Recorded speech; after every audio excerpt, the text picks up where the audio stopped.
Today's video, I'm gonna guide you through on how to zoom out in Adobe Acrobat. So let's say you have zoom in and I think it's too much. I think like you think that it's too much and you just want to zoom out. So all you have to do is go to the right corner. There is a panel like a sidebar. Go all the way at the bottom. You can see a magnifying glass icon with like a minus icon. Simply tap in that. It says zoom out. So in order to zoom out, you can simply keep on tapping to the same icon and it will keep on zooming out. Or there is an adjust bar. You can simply, there's a slider, you can simply adjust according to the slider.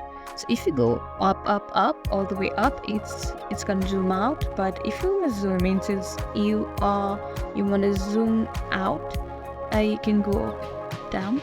The more you adjust the slider to down, the more it can zoom out. As you can see, yeah, it's the maximum zoom out. So I hope this video was helpful. This is basically how you zoom out in Adobe Acrobat. So yeah, that's pretty much it.